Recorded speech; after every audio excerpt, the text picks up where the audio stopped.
Thank you.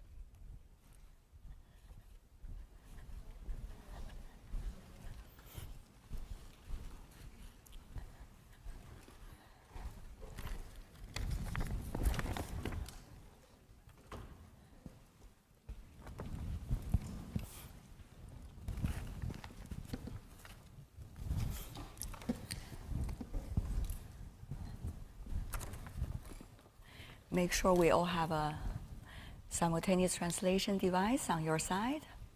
Okay, thank you. So we're gonna break that quietness, I guess. Good morning, ladies and gentlemen. Thank you so much for joining us on this very crucial session, always for every year at the Summer Davos or the annual meeting of the new champions on the Chinese economy. My name is Tian Wei. It's such an honor and pleasure to be sitting with a very distinguished panel here and all of you to discuss the Chinese economy. I'm a moderator and host of World Insight with Tian Wei on CGTN, and this is a joint session between World Economic Forum and CGTN. When we talk about the Chinese economy, I'm sure every one of you have many stories to tell. And every one of you have a comprehensive analysis to share. But it is also important to look at some of the most important factors and issues that are likely to impact the nature of this economy and its relations with all of us in the rest of the world. So as a result, I'm very happy to be joined by a strong panel. It's my honor to introduce them one by one, just by the sitting order maybe. So on my immediate left, Zhu Min, member of the Senior Expert Advisory Committee from China Center for International Economic Exchanges, and also member of the Board of Trustees with the World Economic Forum. Good to see you, Governor Zhu. Meanwhile, we want to welcome Ilham Kadri, the CEO of SciencePo and from Belgium, and also from the International Business Council. She is running a chemical association based in Europe. Good to see you. Over there, we have Professor Jin Keyu, School from Business and Management with the Hong Kong University of Science and Technology, based in Hong Kong, SAR, China. Good to see you. Over there, Joe Guy, Chairman of Greater China Mackenzie and Company, also based in Hong Kong. Thank you. Last but certainly not least, Eswar Prasad, Professor from Cornell University, originally coming from the United States. Thank you so much, every one of you. So I see China, US, Europe, everyone is here. And of course, a lot of voices also in the audience. Want to start by asking the most obvious question, I guess, in everyone's mind. That is, how much really geopolitics is having an impact on the nature and the immediate future of the Chinese economy? We've been hearing, great rivalry, or we've been hearing there are a lot of competitions, and also we have also seen antagonism signs here and there, but really exactly how much it is having our impact despite the narratives. Governor Zhu. Well, geopolitical risk indeed has a big impact on economics, and not only for China, but for the whole world. First of all, if you're looking for the tariff, right, tariff upside down, and it really changes trade flows. It's very interesting. If you're looking for the China's exports to US in April, actually dropped 21%. When you have a tariff of 145, it's not easy to do business, right? But in May, when tariff drops and export growth become positive to 3.5. So indeed, the geopolitical risk really had the real impact on trade, on all the economic other issues as well. But more important is really the issue of uncertainty. We observed in the whole supply chain now, because the geopolitical uncertainties, the investment certainly stopped, right? People just don't know, waiting to see. Because if you have a tariff will jump back and forth from 145 to whatever, right? A really difficulty for a business person to make a long-term decision. So investments are stalled, and the supply chain is repositioning. So where to go, how, is another big issue. So a lot of uncertainty from geopolitical risk areas also transform to real sectors. So I think that's the real things. Also, going further, the uncertainty also have an impact on the equity market.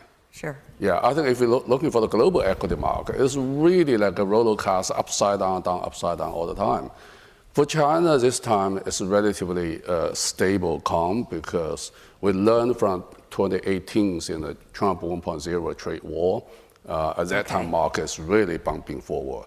So China this time prepare a quantitative easing macro policy at the floor to support confidence in the market. So market is really stable, but the confidence shaking is really have an impact on the financial sector as well. I see. Go to you, Professor Prasad. I mean, you're originally coming from the US. I have to address you with that question, just to be fair. Despite of the narrative, we also see tremendous economic interdependence between China and the United States, while at the same time, there is leverage on both sides toward one another as well. So exactly how accurate is that narrative of antagonism, of rivalry only? These are the two largest economies in the world, and they cannot sidestep each other. The question is whether they step on each other's toes or end up dancing with each other, and the latter prospect seems unlikely right now.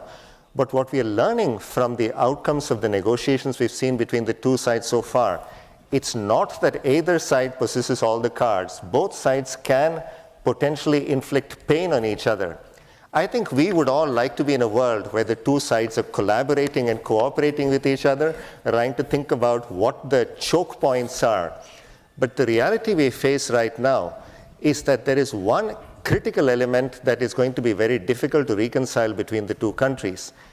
Trump has talked about reviving smokestack manufacturing in the US, but really, what we've seen from the Biden administration and so on is that the US wants a manufacturing revival in the new technology industries, electric vehicles, green energy, and so on. Now, the problem is that these are precisely the industries that China is counting on for its technological upgrading and moving up the value-added chain. And unfortunately, when you think about these new technologies, all the benefits of cooperation are falling prey to the fact that both countries now see this as a zero or even negative-sum game. And what we've seen in the progress of the negotiations is that there has been a whiplash in terms of which party seems to have the upper hand. Towards the beginning of the year, it looked like the US economy was in strong shape, China was floundering somewhat, and therefore the US had a stronger hand. That narrative has shifted. It is clear right now that the Chinese economy does seem to be doing quite well, not just in terms of exports, but even in terms of domestic demand. So that narrative has shifted. So the question is, how can we come to an agreement where the two sides can, in a sense, declare victory without bending the knee to each other? Yeah. It's going to be a very difficult process, but I think it's very good that we have discussions at the technical, policy, and leadership levels. That gives me hope. Thank you. It is so easy to answer questions about the economy only from geopolitical perspectives. I see the earlier two speakers' answer mainly is trying to emphasize there are more nuance out there. But to you, Professor Jin, before I ask you that question, I want to give a little bit backdrop.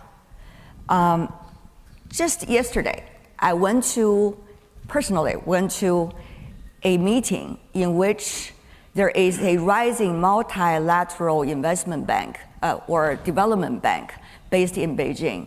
And I see the members, more than 100 countries coming together. It is a very different scene when it comes to financial cooperation and development cooperation. And also, earlier managed to went to a trip in Central Asia and Southeast Asia.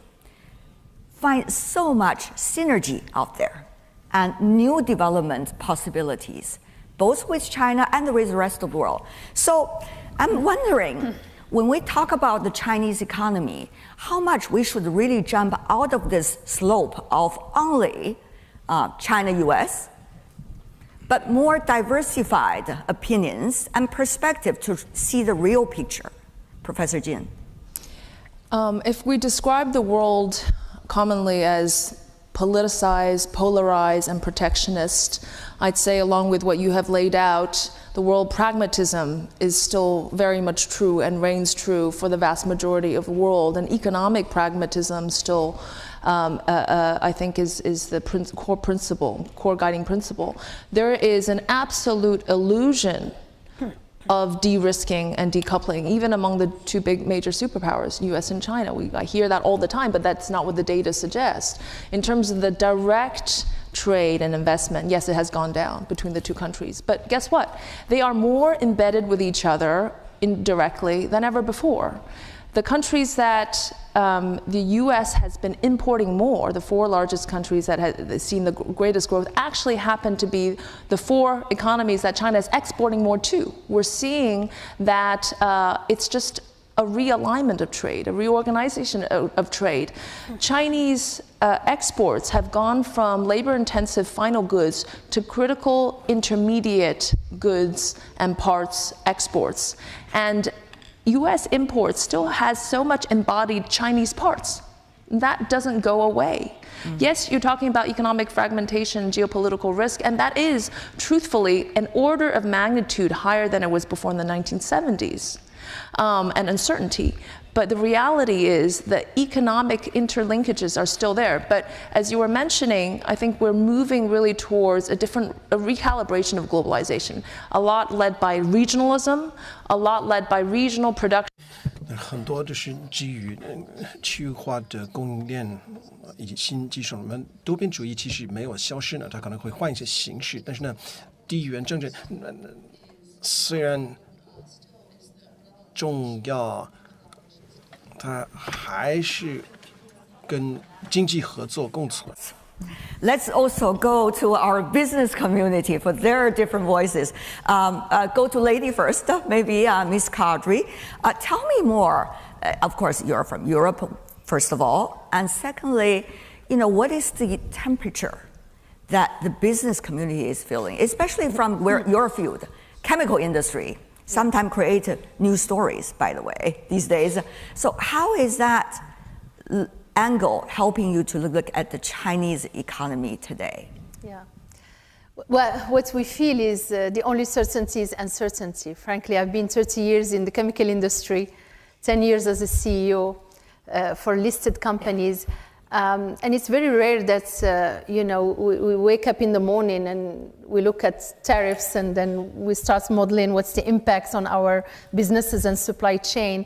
So this is something we can do nothing about it. I think the chemical industry... I'm not sure if I really agree with that, yeah. but go ahead. We will, at least I don't want my team to be handicapped and paralyzed because of this. I think more important in any company is to focus on what we control.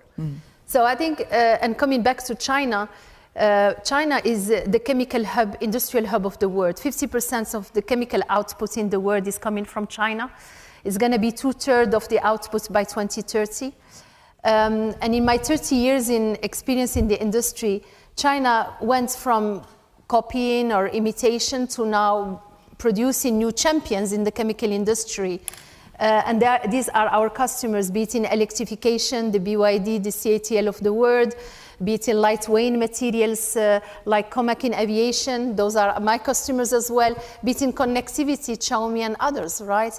So China is now, when you look at the EV, the LFP lithium-ion battery is the #1 lower total cost of ownership battery material in the world. And actually I invited Chinese players to come and invest in Europe because that's the best available technology.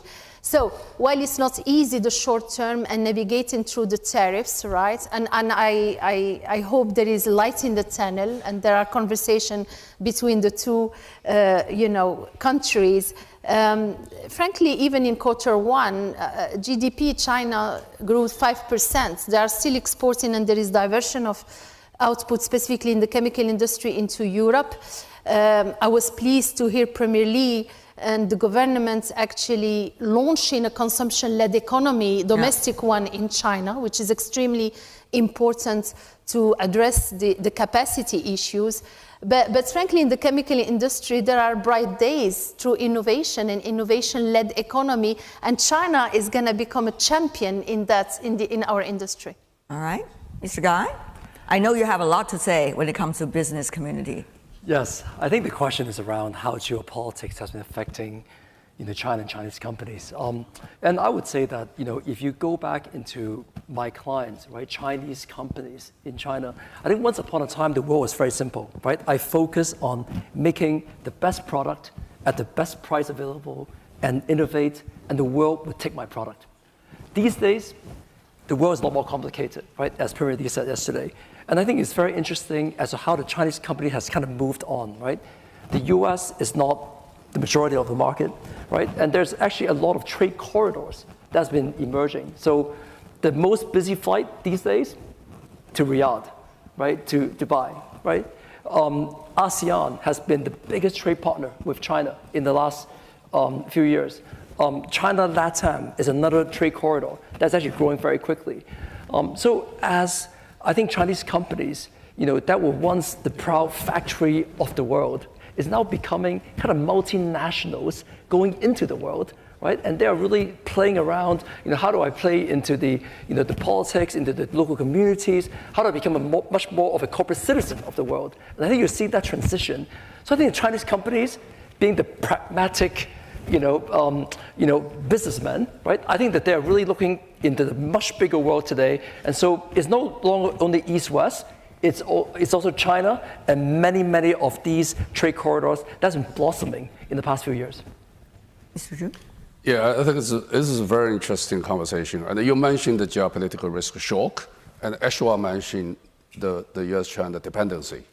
I think this is very important concept to understand the whole thing. We observed all the geopolitical risk in the front, very volatile, but at the bottom of the core economy, it's really the dependency define the whole situation. Absolutely. So it's very interesting. Let me give you a number. If we go back to Trump 1.0 in 2018, Trump launched 301 against China, which is really out of blue. At that time, China exports roughly $500 billion to the United States, import $200 billion from the United States, and they have a $300 billion surplus. You know how much is today? Today, China continues to export $500 billion to the United States and import $200 billion from the United States, and they have a $300 billion surplus from the United States. That's to show, number one, the competitiveness of Chinese company, as our McKinsey friends mentioned. The second two, the dependency between the two economies. We need each other, so we trade and remain, right? And so I think understand the fundamental economic strengths and dependency in these two huge economies. I think it's absolutely important. So when we see the geopolitical risk volatility, we see the shock uncertainties, but we do have confidence on ourselves because of competitiveness, and we do believe dependency is the foundation for the globalization. And we think globalization was there, is there, here, and it will be there. I think this is very important. All right, after that very firm statement, Mr. Guy, I still want to ask you about that, Joe. You earlier only touched on Chinese companies, but I also want to know global companies here in China or with China. How does that work? I think for multinationals, what's going on right now has affected them in a very big way, right? I do think that whether you're a US company or whether you're a European company, and remember, multinationals not only US and Europe, right? There are also many other multinational companies around. But I do think that for them, as they look at this world, it has become a lot more complicated. Remember that the Chinese supply chain is unmatched in many different segments, right? So as we found, there are many different segments where China is like 80% or 90%, right, of actually the world supply. So for them, I think that this has become a little bit of a, yes, China plus one, but China plus one also means that China is still very, very important. And I think that in the last few years, I think that most multinationals started off with, well, let's find the plan B. But the plan B ended up having China being a pretty big component of the plan B, right? So a few years ago, I just said that, the next China is actually still a lot of China. And I think that that's a little bit the dependency that Julian talked about. But it's a little bit also where for the same value for money, for the same cost efficiency in many different categories, this is something that actually will be very, very difficult. A lot of people are trying to say, well, let's build over here. But you know what? The equipment comes from China, the raw materials come from China, the supply chain comes from China, and then everything else seems to be, well, as you count it all up, the value add at the end, still a lot comes from China as well, although there's no direct export, yeah? So with multinationals, it has been a little bit of a rejuggling of this, some diversification, but ultimately, it's hard to completely diversify away. Pragmatically speaking, yeah. Ilham, I want you to also help us understand this, because once again, there is a narrative. The narrative is everybody's leaving and this and that. I'm not trying to do a propaganda session, by the way, here. I'm just trying to hear, people really on the ground, what they are facing with and what the reality is, so that we have more real evidence before we go to any conclusion. So Ilham, tell me more about how do you see what Joe just mentioned? So I lead ScienceCo. ScienceCo is a global company. We are a 7 billion euro company. 40% of our business is in Americas, 35% in Asia, 15% in China. And the smallest region where we sit, where our headquarters sit, is in Europe. In China, we've been in China since the 80s. And China, and I think you said it very well, this is not the end of globalization. This is an evolution. That's how I see it for my company. Second, when we learned in China, when you are in China, you rather learn how to compete. It's tough, not only for foreign companies. The West will be it's sometimes extremely wrong to think China is competing against the West and foreign companies. Actually, between Chinese companies is tough, right? So competition is part of the DNA here. Even my employees. Tell me more about them. I'm sure a lot of audience are fast competing with the rest of our employees. And by the way, they win most of the time. So it's not the point. You rather be on your toes. You rather ensure now that innovation is happening. Which is the real truth for specialties, because specialty is a specialty till it becomes a commodity. So we learned in the past years how to live in China. So two perspectives. One, inside China, I truly believe that there will be more onshoring, right? Most of the companies, and now we're in my head as the president of the Global Chemical Association, are looking at what to onshore and how to onshore it. So we need stable environments, which China is giving us. We need protection of IP, which have been, really progressing well, and we need more of this. We need financing, and the Chinese banks are extremely strong these days. I was talking in the lounge, we may be even raising bonds in China. The second piece is outside China, and I talked about the new Chinese champions who are going to invest.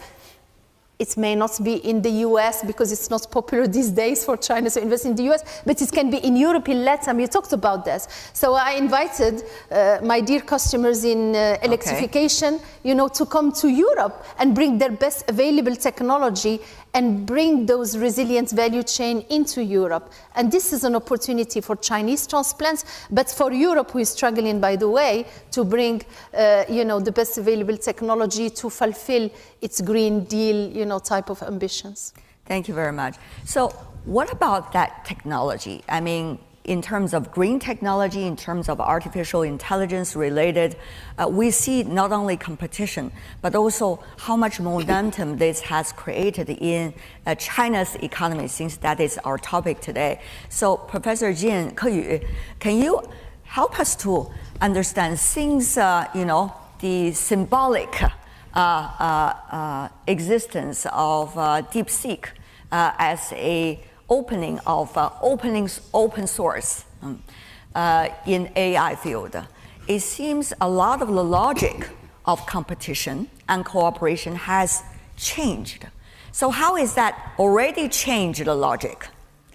Help us to understand the realities and the potential of the Chinese economy. I think that DeepSeek is only the beginning Yes. of a massive wave of scale-based, cost-reductive, leading-edge innovation, where China has a unique advantage of combining both leading-edge technology and massive productive capability and scale all in one, manufacturing capacity. But we have to realize that even if the US could be the leader in inventions and breakthroughs, production and diffusion of technology is just as, if not more important, for the benefit of the economy. And if you look at China's recent AI Plus program, which is trying to push AI into every plausible sector, robotics, that kind of combination, the digital economy really at the frontier of the world, almost accounting for 10% of GDP. This is kind of all-inspiring. There's a little bit of a discrepancy, and I think there's a kind of a dichotomy here in China, the Chinese economy, both between this huge technological dynamism that we've seen, maybe thanks to the U.S.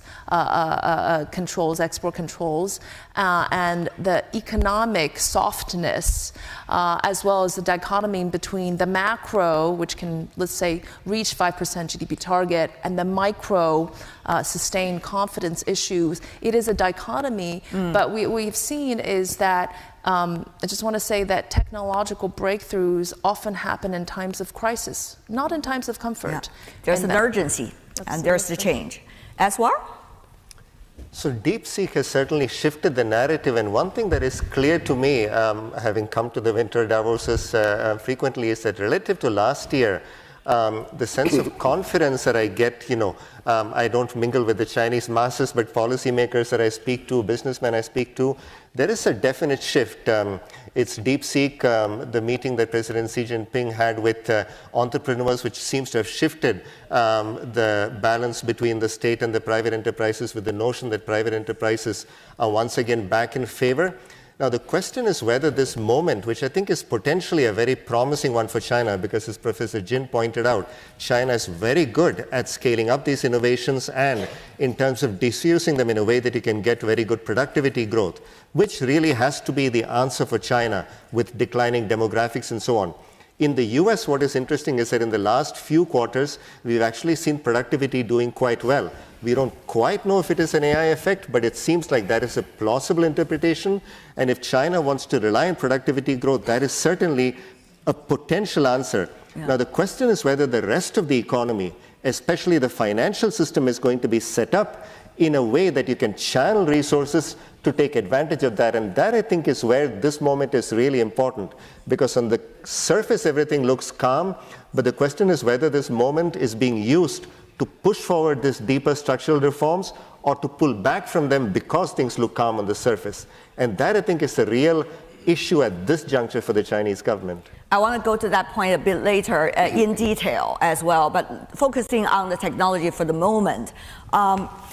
This is not about just the Chinese economy. It is also about the rest of the world. From scaling law earlier about pumping in as much money as possible and only a few monopoly, to everybody now can jump onto the wagon. Maybe opening source is still a bit lag behind the closed source in terms of the best of technologies, but it is close. So it means everybody can actually have a say or have a possibility. So Min, as a result of that, what could that mean for the synergy among economies? Since our topic, once again, is not about AI, it's about Chinese economy. So how will this momentum bring in more possibilities or already bringing in different alternatives? Please. I think we're going to see huge impact from AI to whole economy. I do believe DeepSeek is a game changer, as Ke and Ashwar mentioned. For me, I observed the AI in some way closely. In the past 10 years, I put them into two phases. I think the first phase is AR, which the aha moments for AR is open AI.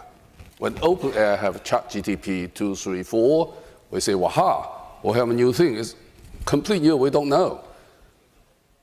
But OpenAI, it really, as you say, more different. So you need a big scale, you need pumping a lot of money. But suddenly, DeepSeek jumps, right? DeepSeek is smaller. Yeah. We're not doing advertisement for one company, by the way. It's just one of those interesting phenomena. Right? Yeah, yeah, indeed. Yeah. I think it's very important to understand. So it's much easier for company to use DeepSeek within the industry or within the company. Right. There are other alternatives as well, open source as well. It seems open source is also important, because it's not easy to use OpenAI. Too expensive and too big, and you have to surrender all your data to the OpenAI centers. You feel uncomfortable. So when DeepSeek emerges, you have I call it an AI plus. With the OpenAI, with the open resource, open source. I think it's really changed the whole things. I imagine with the huge pool of engineers China has today, with all the massive rich scenario China have in industry, in the next 24 months, I imagine to see 100 DeepSeek type of software were emerging. And also good news is when DeepSeek emerging on the software, now we have Huawei produce the servers, which is good enough to support a DeepSeek software. And China have a data policy roughly 18 months ago called the Data 20th, and allow the data to be an asset, to be a resource to use by all the company. And this year, Chinese authorities encourage local government to public all the local public data for private company to use in the productions. So in AI, just three most important resources, right? Computing power, algorithm, and the data. We have the data policy in place already. We have a Huawei on the computing power. We have a DeepSeek on the software, algorithm. So I see a big wave for AI plus is coming. So that will have a huge impact on the whole economy, and not only on the computing science. Right. A lot of sitting here actually are coming from the tech sector. I'm sure they have better questions than mine later in our discussion. Go to you, Ilham, also about technology upgrading. How much possibility and potential does it provide to us, this logic change? Yeah, it's amazing. In terms of Chinese economy, once again. Yeah, and before talking about the Gen AI, let me give you an example. In the battery business, we know very well, half of the cost on an EV car just 10 years ago, 20 years ago, was the battery. Half of the cost was not affordable to many. Now it's single digits, and it's getting lower and lower because we could, with innovation, build smaller batteries, higher energy density, more driving distance, less driving angst, and this is affordable. And while Tesla put a battery on a wheel, many Chinese OEMs now and customers are reimagining the car. We have developments with NIO here where they have interchangeable batteries. So you don't buy your battery, you lease it. Right. Coming to Gen AI is fascinating. I wish I'm younger. 35 years ago when I did my PhD in chemistry, I would use Gen AI applied to my science. So how is that, Gen AI, how is that related to the economy? The industry and the economy. Anywhere for our corporation, we believe there will be 20 to 30% less full-time equivalents in many of our departments, be it ITIS, global business services, etc., communication, marketing, etc. Gen AI is fascinating. I'm a digital immigrant, so I'm learning, at my age, relearning actually these things. But what is amazing is that out of unstructured data, it makes sense out of it. And it helps us without building, a massive infrastructure to use it to have well-educated decisions. Okay. So we are applying it everywhere. Mm-hmm. The biggest potential is in our research and development, because here we are. Your notebook becomes digital, become available to everyone in the world, and you can cut your innovation times, which can go up to 2, 3, 4 years in the chemical industry, down to 6 months. Right. And this is amazing. And of course, that would work into the eventual economic growth, as our topic is. Absolutely. Having said that, we already spent half of our time trying to tackle some of the long existing narratives, which a lot of you have already given insights. I'm sure it's food for thought for many sitting here. Let's spend the rest of our session on more the realities of the Chinese economy today and what might be the remedies. Now, we have seen the importance of consumption power. And when it comes to Chinese economy, consumption is the biggest word people would come to mind. But how much enthusiasm of consumption is there among the Chinese consumers today? What are preventing them? What might be helping them? Joe, you are on the ground running on those issues every day. Tell me more, what is the reality today? Well, as we speak, because things are changing every few weeks. Yeah, I think that we have talked about the Chinese consumer confidence for a while now and been waiting for that to have some upside. Look, I think that it's a transition, right? We went from an economy that was growing, salaries were rising, employment, out of universities were booming, right, into something that is a little bit more of a change, right, for Chinese consumers, for parents, right, and also for people who own property, right? The real estate market doesn't look to be as booming as it was before. So I do think in the last couple of years, there has been a little bit of a management of expectations for Chinese consumers. And I think that has led to a little bit more of a muted confidence in terms of, do I spend for the future? Do I need to save more? Do I need to think a little bit around, how do I think about, my investments for the future? However, what we have seen in the last 1 year, I would say, is that a lot of people talk about, are we trading down?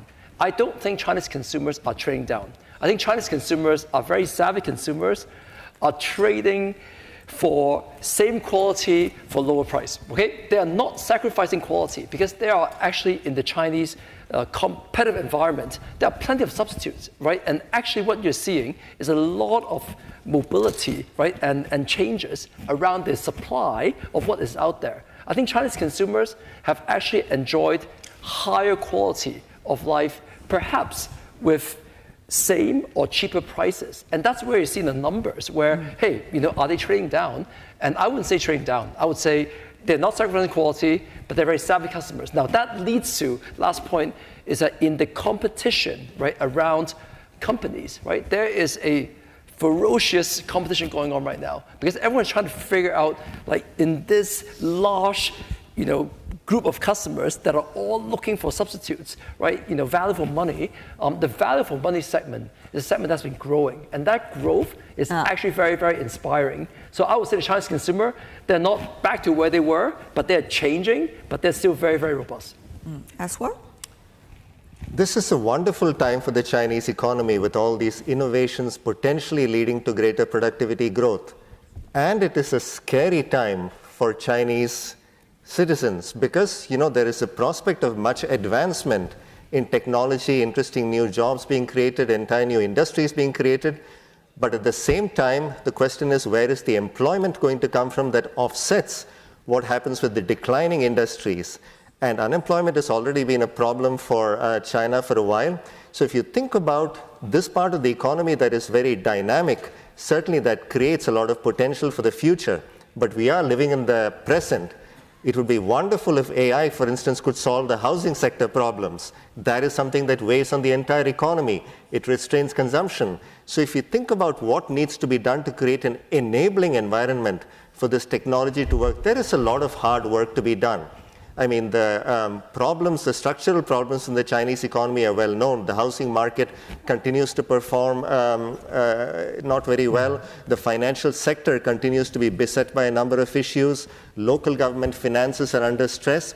So what I think, again, is that the government should see this time of relative calm on the surface, as I mentioned, on the macroeconomic level, rather than just bracing for trouble that might come from the US or from elsewhere, to start thinking about the longer-term goals and what is necessary to accomplish them. And for that, I think some deeper-rooted structural reforms which seem to have been taken off the table for now, really need to be brought back on the table. And with that, I think consumers might end up becoming much more confident, because I think right now, the brief surge in confidence that we have seen, thanks to the shift in narrative, might be difficult to sustain if you don't get the macroeconomics right. So technology is great, but you need macroeconomics to support it. Yeah. Of course, when you ask the question, once again, you better give the answer when it comes to microeconomy or structure. What exactly is it? I'm going to come back to you about that. Ke Yu, also your thoughts on this. Go ahead. We can talk about technological supremacy and AI and all this, but China is never going to be a rich country unless it becomes a big consumer country. And that's what we have seen the likes of South Korea, Japan be able to make that transition, right? Before we talk about consumption, we have to talk about jobs, right? We have to talk about social spending on healthcare, education. And demographic changes too. Demographic changes, but really here is, if you look at the political economy of China, it's geared towards production. It's subsidizing production. It's all about technology, competitiveness, production. And by the way, I want to push back on the issue of how Chinese goods are so competitive and everyone's still importing Chinese goods. China's going to have a real problem, not just with the US, but with the rest of the world.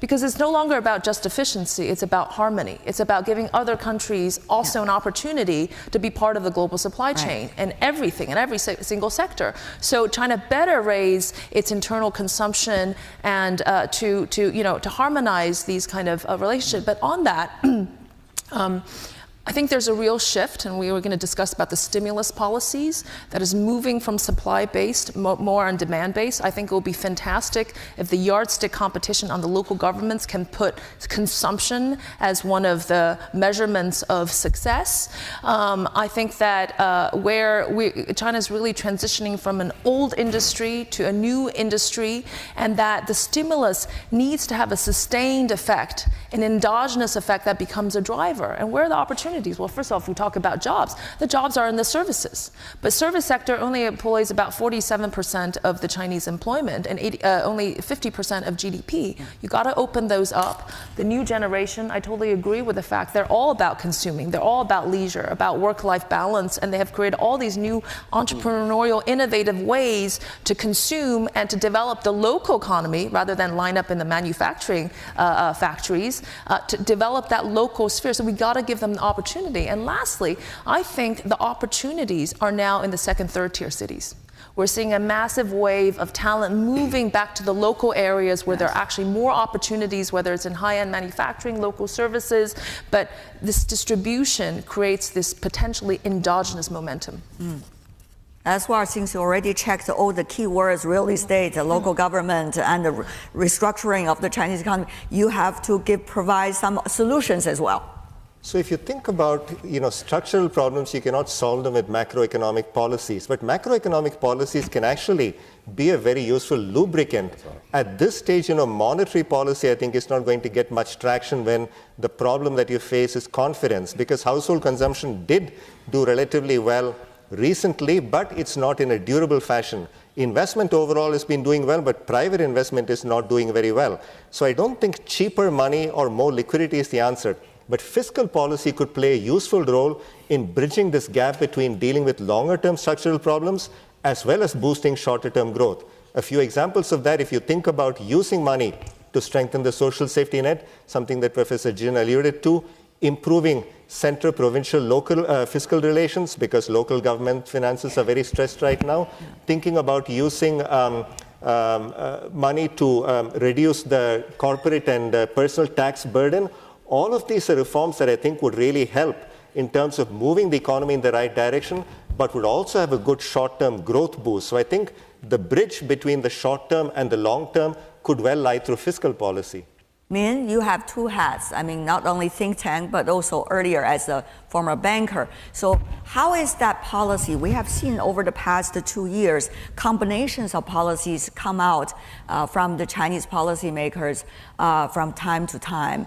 And it's been having some very positive impact. But how fundamentally this is likely to give the momentum to vitality of this economy, which everybody is aware of. There is tremendous vitality out there. How to fundamentally boost that and make sure people feel this confidence to work with China for longer term?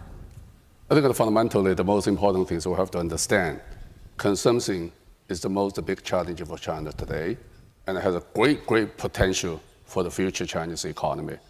I think we have to understand it, so politically understand. So we need to put a lot of efforts and on the consumption, put the macro policy to support the consumption. I think this is the fundamental issue. The good news is I think the government realized that, put a lot of efforts in that now. Let me go a little details, if you give me 30 to 90 seconds. Chinese household consumption account 39%, 39.4% today. Low, absolutely. There are many reasons I'm not going to explain, right? But it's a low.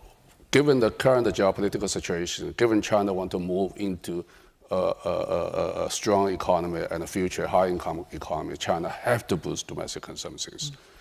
But Chinese consume material goods account for 32.2% of GDP already, which is not low, which is in line with international standards when you have a roughly $13,000 per capita GDP. Very simple, because as a human being, you consume for the material goods always have a limitation. So on the other way, it's a service sector. It's almost unlimited area, right? So how can we open the service sector due to reform, let people to consume more service? I think that's the real challenge if we want to do the consumption.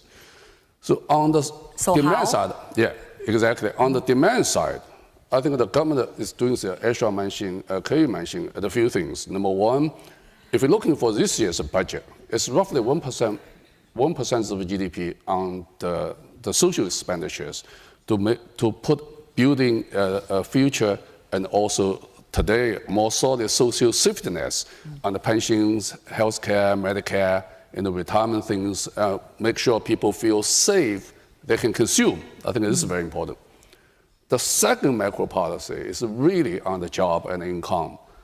The policy is to make sure the individual income growth levels in line with GDP ratios, and which is today. And in the rural areas, income level increase over GDP level now. I think that's good. So you have to have money, as Kei mentioned, job creation. This is really the top priority. And how? This service sector or elsewhere?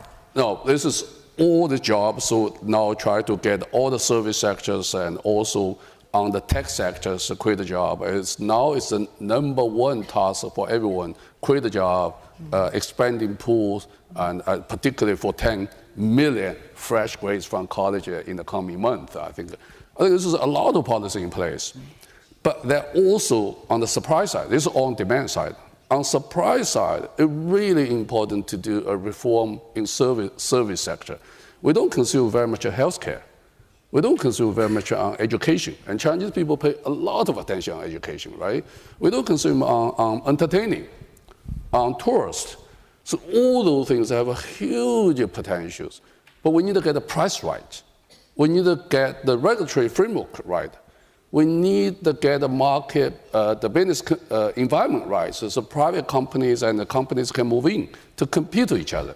And also the foreign company can move in to compete with each other. And the products that the consumers really desire, not just the product put there and then say consume, right? Yeah, as simple as course, that. Yeah. So Joe, go to you. Yeah, look, I think that one of the things that we have talked a bit about this in the society these days is around this vicious competition going on, right, among companies. I'll come back to why that's very important, because I do think that's very important for employment, right? I do think right now, one of the things that we have not talked about is DeepSeek has created a lot of confidence in the capital markets and in some segments of the tech sector. DeepSeek has not created confidence in the young people and for employment. In fact, DeepSeek has created some anxiety around, hey, if I have DeepSeek, if I can be much more efficient, do I need these young people anymore? In fact, I think that's one of the things where I think we got to make sure that somehow companies, right, are coming together to kind of figure out, like, if I have a lot of confidence for the future, I can do capital expenditure, I'm going to expand my business, so therefore I'm going to have more employment. I think that's actually where that's a global question, isn't it? The traditional employment for young people actually has been the private sector, right? Has been the internet companies, has been these sectors that actually you have seen the least amount of recruitment in recent years, right? In the past few years. And I think that's where I think what we come back to a little bit is I think capital allocation is very important. I think in the past, right, when we say, well, right now I'm very afraid of, well, let's go into Gen AI. There's massive capital going in there, vicious competition, no profits to be made, and so therefore that comes back into salary levels are low, no employment, right? And that becomes a little bit this vicious cycle. I think we got to get beyond this, where we have respect, return on assets, return on capital. We got to get better in some capital allocation from the capital markets and from the banking system. What does it take what does it take to change it?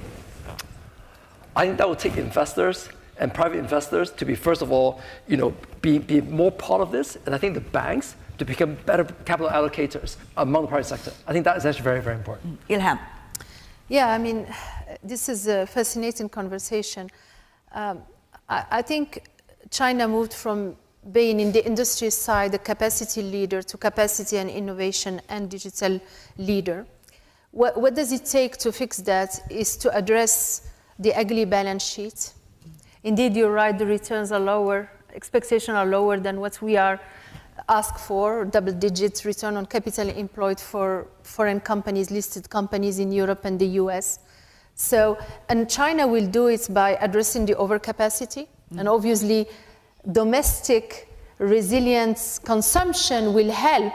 And I love the harmony word, I love it, actually I'm gonna steal it from you.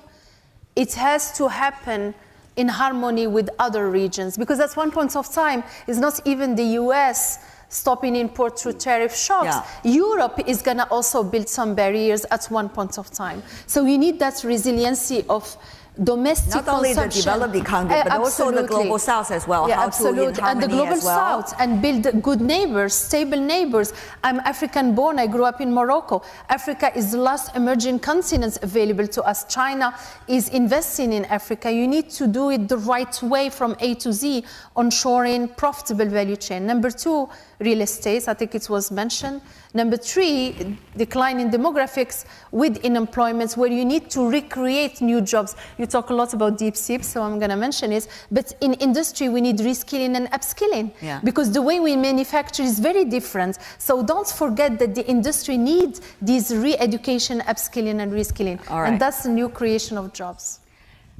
I really hate to cut our conversation short. I think we can let this continue for several hours, and I still feel refreshed. But there are more refreshing questions and comments coming from our audience. We only have less than 10 minutes to go.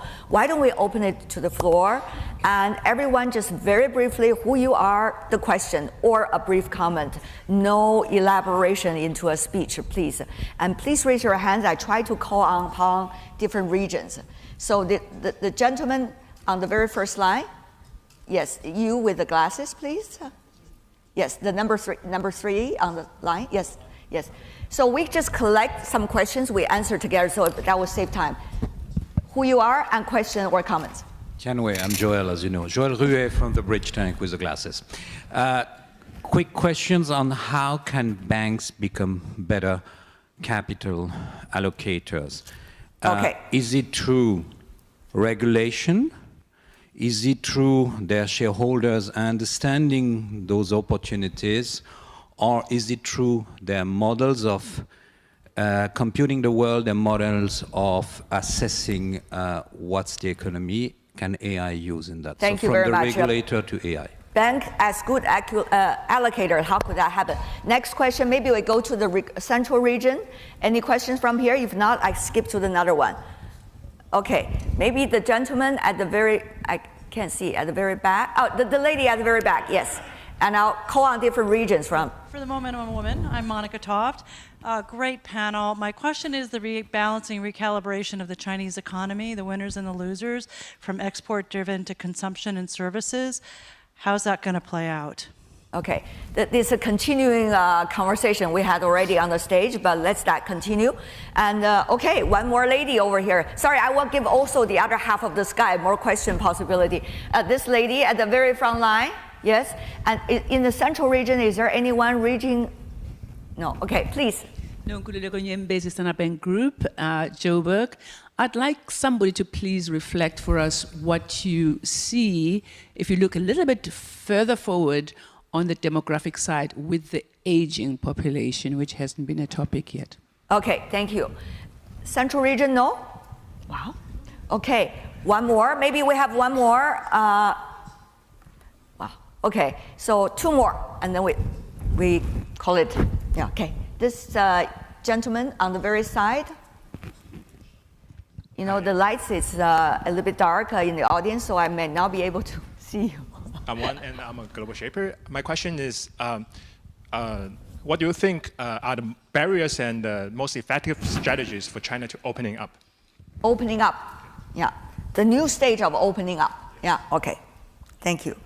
And the gentleman over there, I promised a gentleman over there. Sorry for the, yes, please. I'm S.C. from the Hong Kong University of Science and Technologies.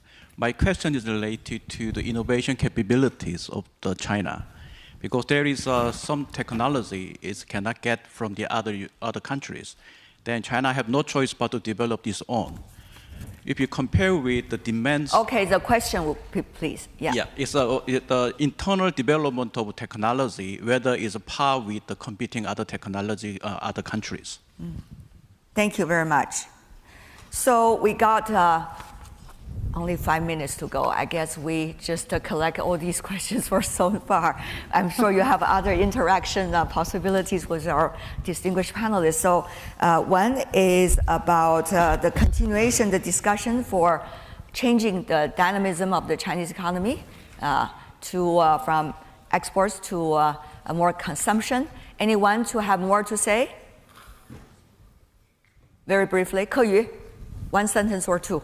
Continue that conversation. I think we are in a transition where, you know, the old industries are dying, the new industries are emerging. There's going to be a lot of volatility in the interim, and yeah, that's it. Okay, thank you. I think China is on track, moving into a more domestic consumption economy. It will take a long time.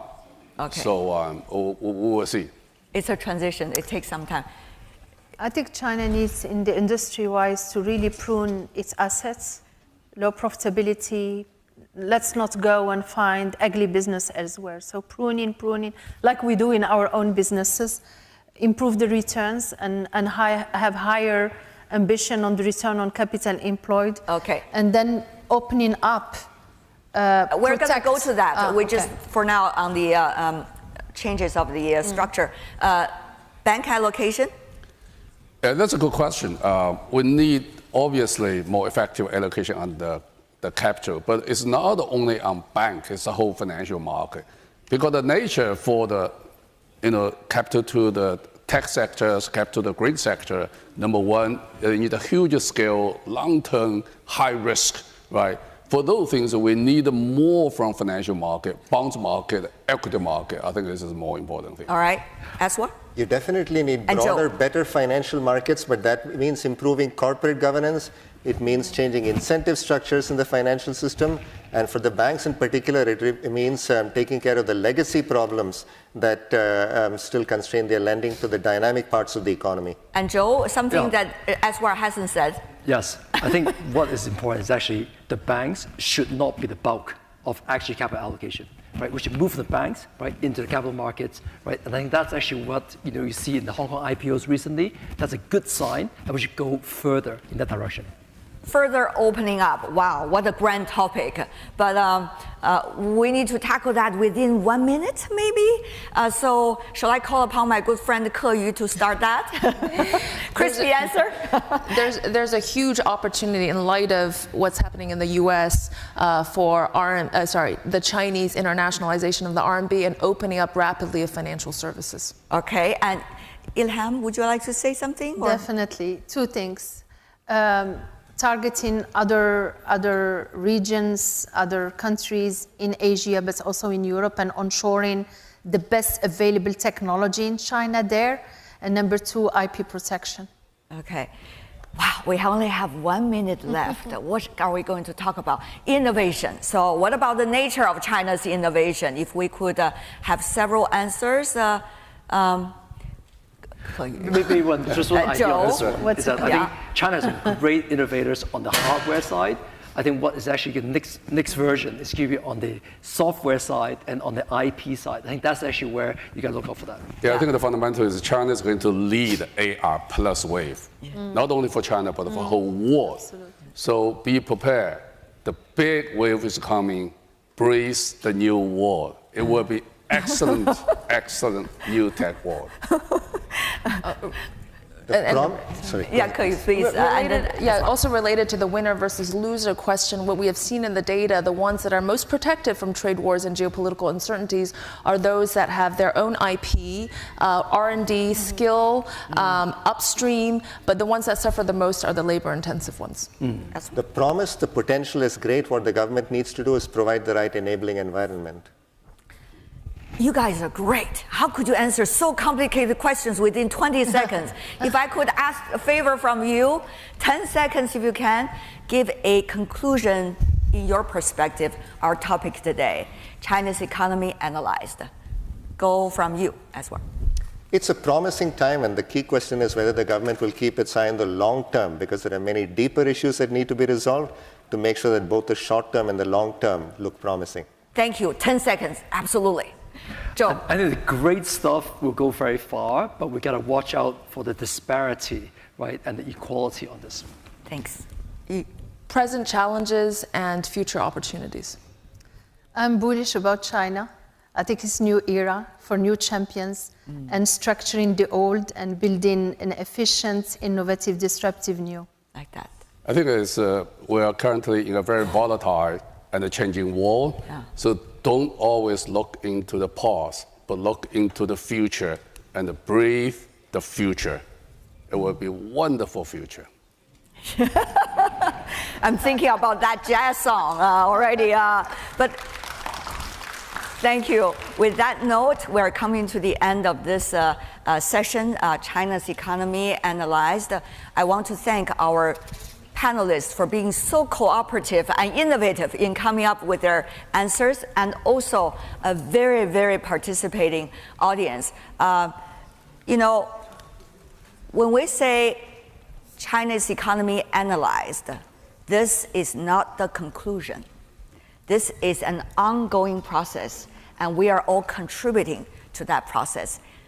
So thank you so much for all your attention and participation. Appreciate it. Appreciate it. Thank you. Can we have a photo together? Aswar, can we have a photo?